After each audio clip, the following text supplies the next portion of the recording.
Okay, good morning. Tom Brown here, reporting from Tromsø, reporting on round 4 yesterday's games for Wales. Okay, let's start off with the ladies' team. They played the United States of America.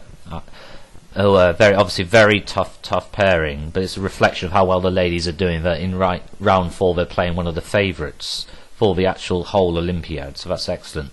It was a tough match, and ultimately we did go down 4-0, but that doesn't really tell the full picture. I mean, Jane Richmond was playing on board 1, was playing against Grandmaster Irina Krush, one of the strongest female players in the world, and had a very good position, and perhaps even close to winning. But unfortunately, against these strong players, they're still very resilient, and in the ensuing time trouble, it looked like a couple of inaccuracies from Jane unfortunately let her opponent back into the game, and ultimately we lost that there. But again, to do so well against such an illustrious opponent is fantastic. The men's team didn't unfortunately fare much better. We went down 3-1, and again it was a day of missed opportunities. Richard on 1 held on against his Grandmaster opponent in a Petrov. Tim ultimately went down in a rook ending, perhaps with a little more accurate play, could have been drawn. David Jameson on board 4 missed a win against his opponent, and the game I'm going to show today is David Sands' draw on board 3 against Jonny Cueto. So let's see how this starts. In fact, well, it starts off, as you can see on the position here, it starts off with a stonewall structure.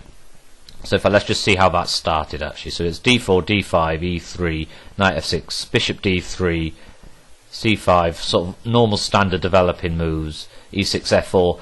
Quite an unusual move, f4. It was very popular perhaps over 100 years ago, where openings had not been fully developed. The idea is that white is going to sort of use the pawn structure in coordination with the white squared bishop and perhaps the queen and maybe the knight and rook to form some sort of kingside attack against the castled king. These days there's plenty of good lines for black to defend against this. There's a couple of ways that you can neutralise this. One way would be perhaps to play something like, for instance, b6. Let me just say b6, and say, for instance, knight d2, bishop b7, knight to f3, sort of just normal developing, and place the knight on e4. Notice that the knight is protected by the pawn and the bishop, so cannot be captured. It's important, of course, in this line to keep this knight not on c6, since it will interfere with this, and it's quite hard for white to make much progress, so play around this knight here. David actually chose another way of neutralising the white squared bishop by playing just bishop e7, and after castles, again normal developing, playing b6, but instead of the knight going to, the bishop going to b7, we see that the bishop goes to a6. Again, notice the bishop cannot move because it's pinned against the rook, so exchanges are forced here. And in this type of position, most strong players would probably prefer to play black. If we sort of assess it, we notice that the white's remaining bishop, the dark squared bishop, isn't really got anywhere to go, and notice how all the pawns are on black squares, so they're sort of going to interfere with the bishop, whereas of course with white's pawns mostly, well in the centre anyway, on white squares, this black squared bishop may have some opportunity to enter the game in the future. Okay, so again white continues with his attacking ideas, and black responds with b5. The idea of b5 is perhaps to push to b4 at some time in the future and try and induce some sort of exchanges of the pawns and leaving white with some weak pawns that could be attacked. So white prevents this with a3, and then now black does quite a nice manoeuvre. Notice this knight isn't really doing much now, and you can't play b4 because after taking, the rook will be attacking the knight. So David reroutes the knight back to a more sensible square, so white continues with the attack, and David exchanges the knight and then plays g6. This primarily is to prevent the queen coming to h5 there. So developing, knight onto a good square, bishop's coming around towards the king side. Here David changes the pawn structure and again looks to instigate something called a minority attack. This is where you have a minority of pawns attacking against the majority of pawns. Again, as we discussed earlier, the idea of perhaps leaving one pawn against 0 pawns. So imagine that we could exchange the pawns off. In fact, let's have a look at this. So let's just play a move for white. Let's say King H1 as a new variation, and we could get something like this. It isn't going to quite work here because we've got the. So let's just play again a rather silly move, but we could sort of see this kind of position where if we see this pawn on B2, even though it's passed, it's going to be very weak, and you can imagine all the pieces attacking it. So black would be very happy in a position like this. Okay, so let's go back to A3, knight B8. So we got to this position G6. Okay, so bishop D2, knight E4. So let's just run through these moves again until we get to where we were.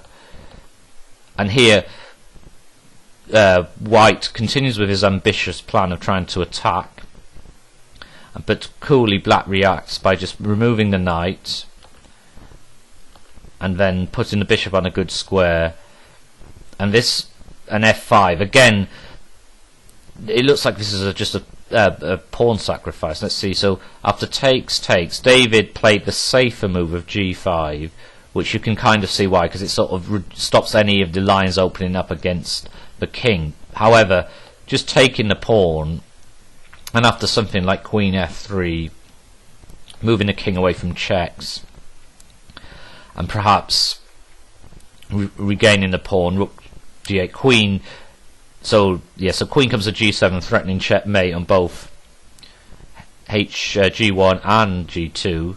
So Queen F1 is pretty forced, and just something like Queen G6. And if we look at this position, I mean, it's very, very good for black. White's pieces are sort of scattered all over the place, and lots of threats. I mean, this is very close to winning for black.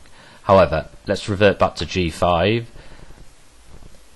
So after G5, white wants to remove that dangerous knight on E4, so we exchange that there, and now black occupies the open E file.